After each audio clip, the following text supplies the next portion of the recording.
हिमाचल प्रदेश में कांग्रेस की सरकार, सुक्खू जी की सरकार में कानून एवं व्यवस्था की स्थिति ध्वस्त हो चुकी है और किसी तरह से अपराध और अपराधियों पर इस सरकार का कोई अंकुश नहीं रहा है।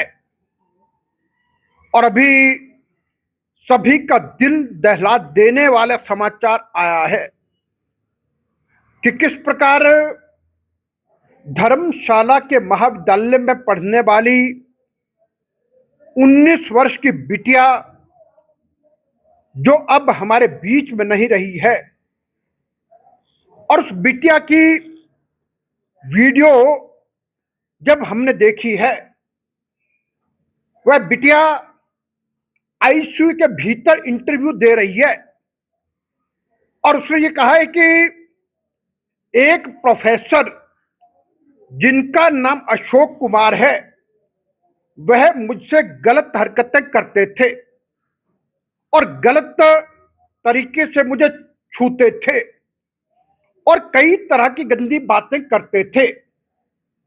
और उसके साथ ये भी है कि कोई 3 अन्य स्टूडेंट्स जिन्होंने रैगिंग इत्यादि की और उस बच्ची को इस प्रकार से परेशान किया गया कि वो लंबे समय तक परेशानी में रही। और इसके बावजूद कि जबकि उसने पुलिस स्टेशन में एफआईआर रजिस्टर करने की बात की, उसका एफआईआर रजिस्टर नहीं किया और समय रहते पुलिस ने कोई भी उचित कार्रवाई नहीं की। और ऐसे जो प्रोफेसर हैं और जिन स्टूडेंट्स के कारण से उस बच्ची को अपना जीवन गंवाना पड़ा है, मैं कहता हूं कि तुरंत पुलिस को उन सबको गिरफ्तार करना चाहिए और कानून के आधार पर सख्त से सख्त धाराएं लगनी चाहिए और उस बच्ची को न्याय मिलना चाहिए। और एक ऐसा संदेश जाना चाहिए कि इस प्रकार की जो घटनाएं, उनकी पुनरावृत्ति कभी नहीं होनी चाहिए। और इतना बड़ा दुख का विषय है कि इसमें उस परिवार के प्रति, उस बिटिया के प्रति अफसोस प्रकट करने के लिए भी कोई शब्द किसी डिक्शनरी में नहीं मिलेंगे। और इतने बड़े दुख की बात है। और यदि कोई अन्य कोई भी कारण रहे, तुरंत जांच नहीं की और जिसके कारण से खामियाजा भुगतना पड़ा है, उस बच्ची को अपने जीवन से हाथ धोना पड़ा है।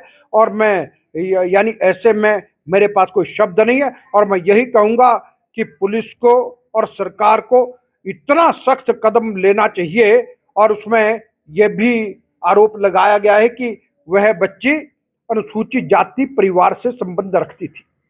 यदि किसी भी प्रकार की दुर्भावना के कारण से ये सब काम किए हैं तो इससे बुरी बात कोई नहीं हो सकती। अरे अपने समाज में तो डॉक्टर भीमराव अंबेडकर जी से लेकर के प्रधानमंत्री नरेंद्र मोदी जी से लेकर के हमारे देश के महापुरुष सबके सब सामाजिक समरसता की बात करके और इन सब बातों को समाप्त करने की दिशा में चलें।